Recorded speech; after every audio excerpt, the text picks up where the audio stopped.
So for me, yun yung mga top items na nakatulong sa amin para makapag-decide kami kung anong province kami pupunta dito sa Canada.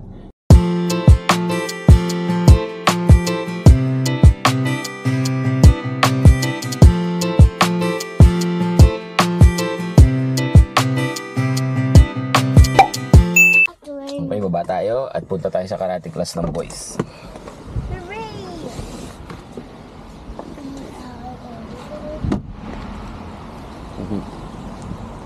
Ganda ng weather ngayon, guys. Oh, let's go, baby. Is it a bit cold? Kinda. Let's go. Come here. How about your bag? Yes, please. Okay. That's everything. Wait up. Oh, that's in the car. Cross. Come with I'm me. glad there's no car. Ayan. Dito tayo. Pumunta tayo sa karate class ng boys. There. Let's go. Eva. Whee! Is that the coach's bedroom? No. No. There we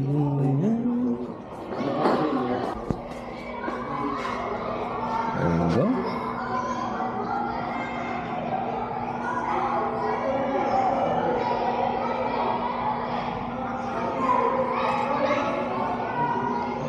Oh, wow.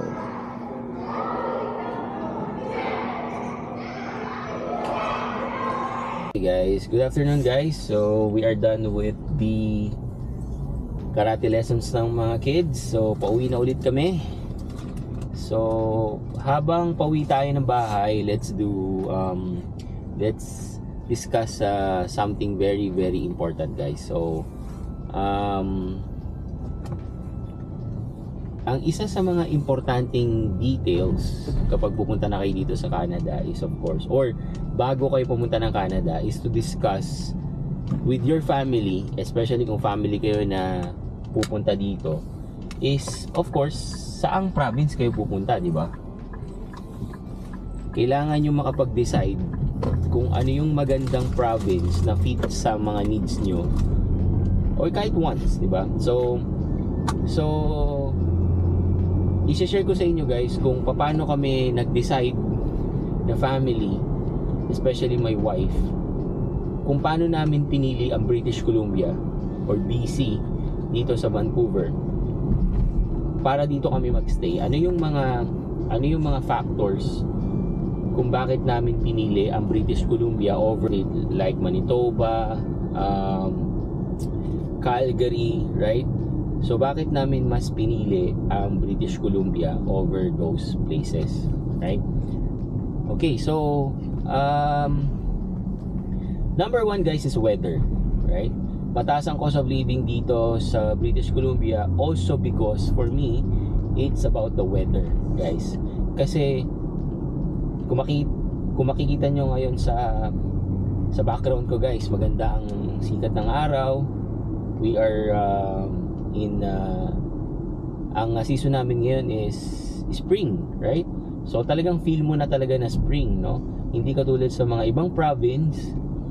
Kung nakakapanood kayo ng mga ibang mga vlogs, spring na pero nag-i-snow pa sa kanila, guys, right? Dito hindi, mas for me mas mild ang weather dito, especially when winter, right? Dito, guys, nung nag-winter ng 2023, guys, 3 beses na kami nagka-snow. 3 lang. Tsaka hindi pa ganun kagrabe. Ang pinakagrabe na na-experience na namin was 2022 nung nag-snowstorm. But other than that, wala naman masyado, right? So malaking factor ang weather, of course, lalo na kung meron kayong mga kasamang may mga edad na, right? So kailangan yung i-consider yung weather depende sa needs nyo, and of course yung sa health din ng mga nung family members nyo na pupunta dito, di ba? So that's number 1, yung weather, right? Number 2 is cost of living, right?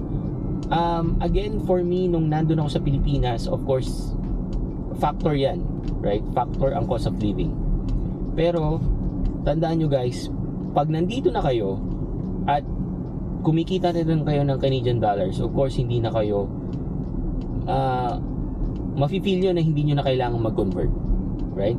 Kasi yung mga first months nyo dito, of course savings nyo pa yung ginagamit nyo. So kung peso, di ba, medyo namamahalan talaga kayo guys, mamamahalan talaga kayo.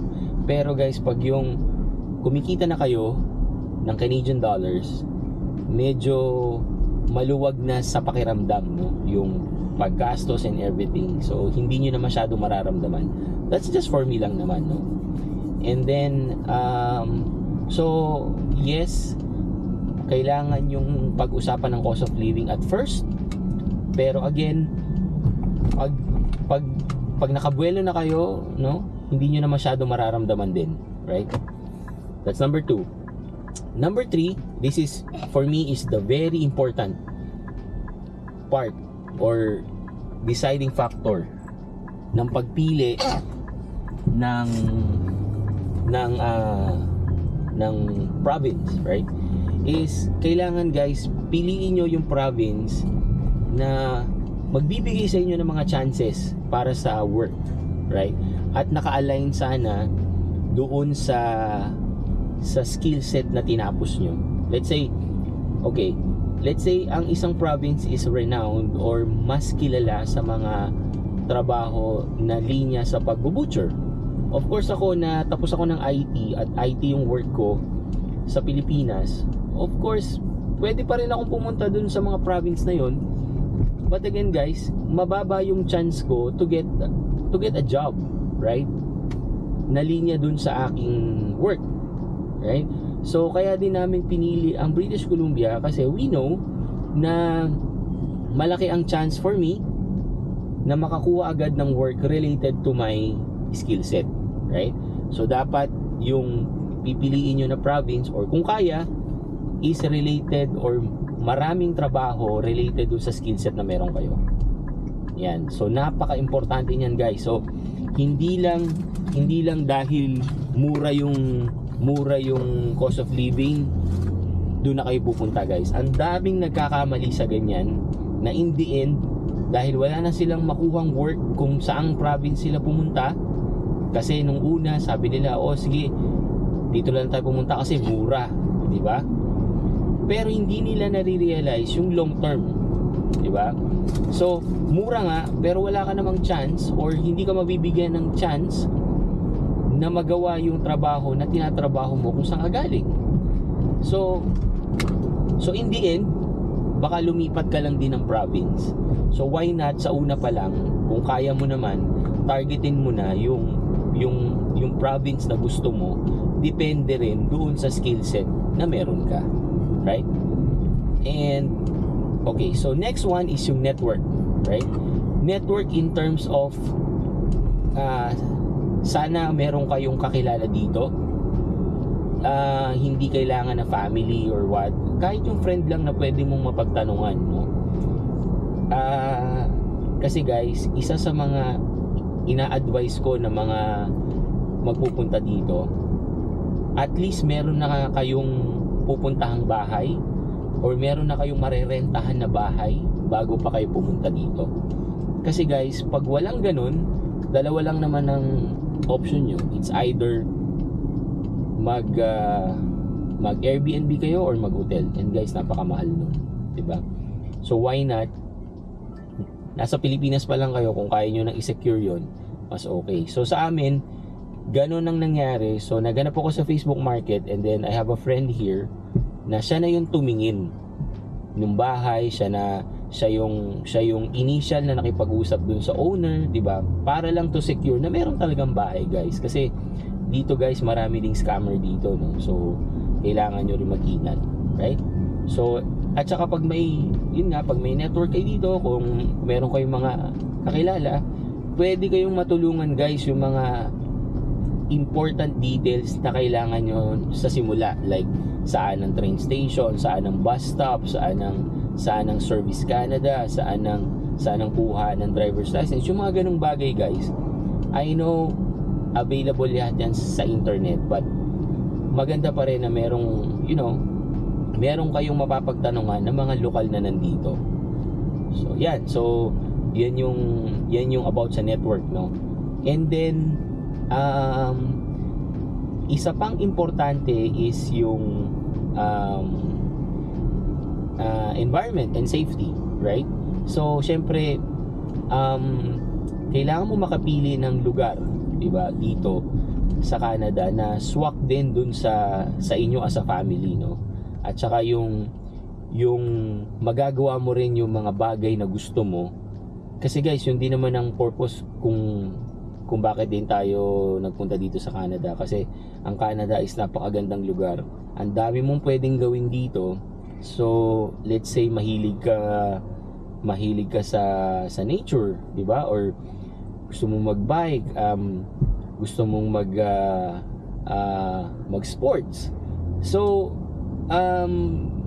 pwede mo rin i-pattern yun doon sa province na pupuntahan nyo, right? So all you need to do is research, no? Kailangan nyo lang na mag-research bago kayo pumunta dito. Huwag nyong mamadaliin, kasi yan yung isa sa pinaka-importante na details na kailangan nyong pag-usapan bago kayo pumunta or bago kayo mag-decide kung anong pathway yung pupuntahan nyo dito. So, and then lastly guys, of course, yung pumili kayo ng province, right? Pumili kayo ng province na makapagbibigay sa inyo ng maraming opportunities para ma-PR kayo agad, right? So katulad namin na pumasok dito as a student and open work permit, of course at the end of the day, ang target namin talaga dito is ma-PR kami, di ba? So nag-research din kami ng province na may mga program na inline din sa skill set na meron kami. Halimbawa ako, nasa IT field ako. So ang BC or ang British Columbia, meron silang PNP program na specifically sa mga employees or skilled worker na katulad ko na tapos ng IT, right? Or nagtatrabaho sa IT sector. So meron silang ganung program, and then na makakatulong sa inyo para makapag-process kayo ng express entry. So yun yung mga bagay guys na pwede nyo i-consider bago kayo pumunta dito sa Canada, or ano yung mga bagay na pwede nyo i-consider sa pagpili nyo ng province. Okay? So for me, yun yung mga top items na nakatulong sa amin para makapag-decide kami kung anong province kami pupunta dito sa Canada. Now, kung meron kayong mga questions about BC, just let me know doon sa Facebook page natin. You can ping me there guys kung meron kayong mga questions, and I will try my best to answer kung alam ko, and of course based lang naman sa experience ko rin, no.